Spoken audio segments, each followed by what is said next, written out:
Hey, we're here for container number 2 for August. We're letting this sit for a while. The rain is, well, not so bad right now, but we have a bit of a situation today. We have only tonight to get our first batch of freight out, and it's the last freight we're getting for 2 weeks, so we've cleared out a bunch of stuff from Evo and Crunchyroll right now. There's lots of space in the warehouse, but a lot of the stuff needs to go out. And if we don't get, you know, as much freight out as we can before this, you know, like we're not getting freight next week.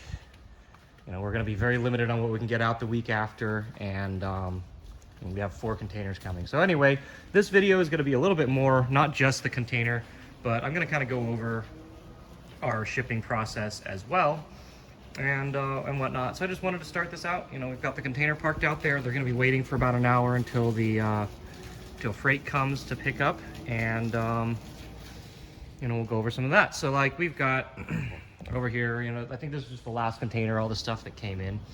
There's a couple things strewn over here. I think I've done a tour before, but like this section usually is what we have outgoing. Right now it's kind of a bit of a mess because all of it's all thrown back here.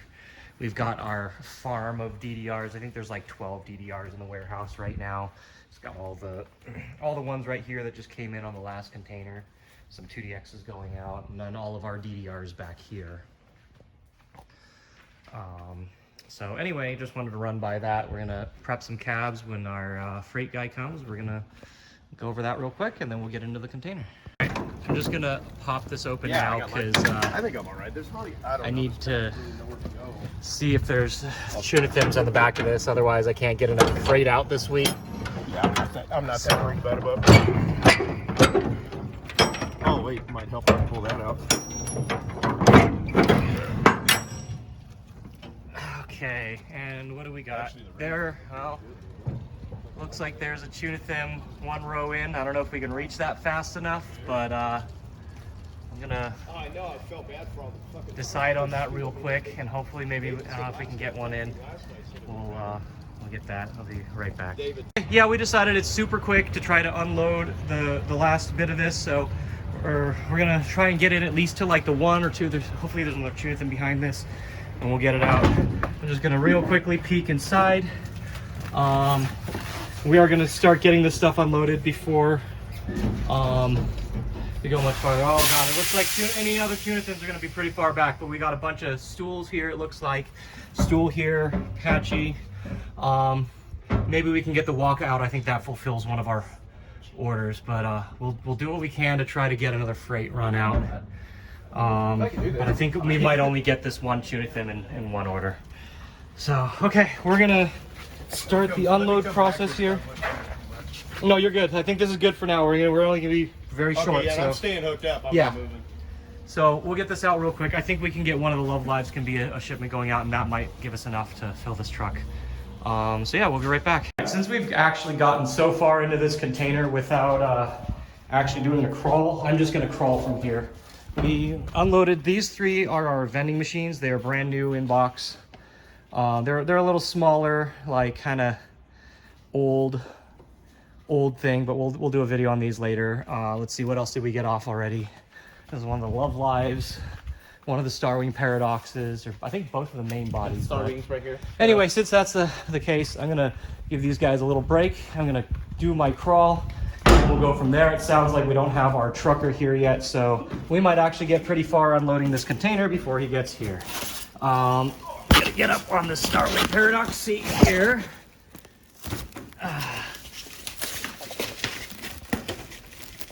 Up. Okay. And we can finally get a look at the back. Okay, so all the tuna fins are in the back. If we wanted to do more tuna fins, we're actually quite a ways in. Hopefully we can reach that far in time. If not, then we're just limited on what we can ship out this week. So I'm gonna make this crawl actually very quick, hopefully. I'm crawling up on a Crazy Taxi High Roller. It does not have the game anymore. It was converted to run a PC, but it was cheap, so I picked it up. I'm hoping to try and get that back to original again. There's a pair of Pokins here. If we can reach those ship out too. Again, I don't even have to go far back.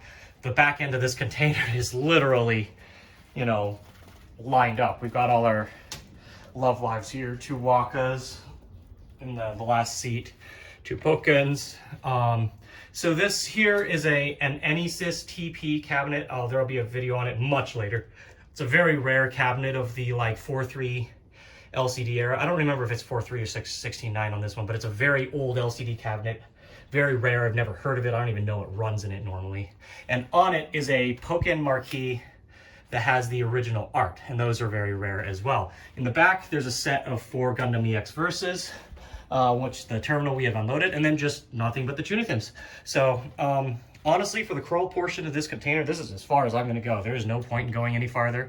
So I'm going to stop there, unload everything, and then I'll kind of do a little introduction to our freight guy from STI CRST, and you know, we'll wrap it up with that.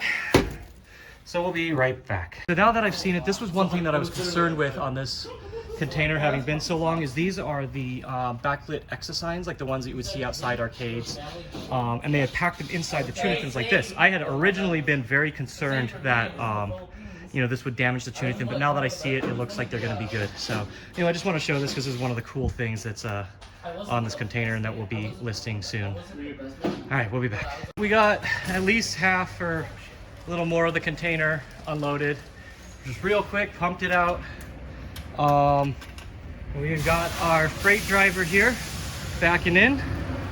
So for today, he says he's got about 1/3 of the truck for us, which is why I was kind of rushing to make sure everything was good, because everything that could go out, half of it was on this truck. So it takes about a minute for him to back out and like 5 to get back in. So it's easy enough to just swap them out for a while. This is one of those times, I think I've mentioned before, that I wish we had 2 docks instead of a dock and a car ramp. We've used the car ramp, it's fine, you know, and actually, you know, with that said, it is nice to have it. It's not like it's bad, but yeah, these are the kind of times where if we had 2 docks, I would be using them. So anyway, man, look at this. I'm doing a damn good job backing up here too. So yeah, this time it looks like we've got about 1/3 of this truck. We're gonna stop at about 10 feet and call it there. So yeah, we're gonna get this all started. I'll kind of show a little bit of our process after that, and we'll wrap up with that. Okay, so I just kind of wanted to show a little bit of our process packing up. I know a lot of people ask all the time, you know, what to expect when we pack a cab. So like over here, we've got these are ready to go to blanket up. We've got this sign here on Tunithin that we always do, you know, just because we want to guarantee that these get there safely. We've even seen, because I've seen something like, I don't know if I told you, we've shipped out now over 125 of these. Crazy. And, you know, when we started doing these and we started getting these in like such big bulk, we even told them, you know, because we had one, you know, and actually I might put a link in the description of the old video that we had of the one that got destroyed. And I told them, you know, round 1 is about to get like 50 plus of these, and you guys are gonna have to deal with those too. So, you know, you better get a good process. Anyway, I just wanted to show, like, we, at least on our end, our driver here, myself, we work very hard to try to make these cabs as indestructible as possible for this kind of shipping. And you can see, like, we have to corner all of it, and we come farther back. We've got a U-beat back here. You know, we'll blanket it up and make sure everything is secured in there as good as we can. And this is a process. It takes a very long time, much to the chagrin of both of us. We we love cabs, don't we? We love them, yeah. Yeah. Yeah, David more than me. Yeah, I know. We're out of signs, so. You're out of signs? Yeah, we're out of signs. I don't have any more, so this sign's not going to get one. But all right then. Yeah. At any rate, that would be a cut. You cut that out. No, we love to hate cabs when it comes to days like this. So anyway, I just wanted to show a little bit of that, and I'll finish up with a little. Yeah, we you know, take pictures of everything in advance just in case, whatnot. But you know, it can be tough. So we'll finish this off in a sec here once everything's loaded on the truck. All right, I ain't gonna wait until the end because he insists that these are so well packed and he's not gonna do it for the rest of them. You hear that? He said it, not me. Doesn't matter. No, yeah, even with a little bit less, like they will pad up very well. And you know how to put them in the truck. They will, they'll generally get there pretty safe. But yeah, these look real good. Look at how well wrapped this waka is. Can't even tell what it is. But yeah, no, it's a beautiful packing job, and we usually, it's the least we could do to get our cabs out in this condition. When it gets to the terminal, they have to unwrap it, rescan it, all that stuff. So who knows what happens after that. But at the very least, it's important to know that we, at least try to ship and start the process this way. The only way you can really pack cabs any better would be to palletize them or crate them, at which point there's no time to do that. This is really the best that you can get in the shipping industry. And we have them right here. The two best in the arcade shipping industry. So better than most, not as good as some. Yeah.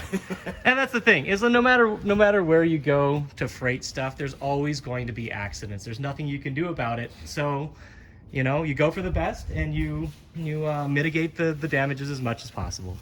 Yeah. So, thanks for watching. We're gonna get all this done, get the rest of the other container unloaded there. We still have a couple cabs on there. And we'll see you in the next video. Take care, stay safe.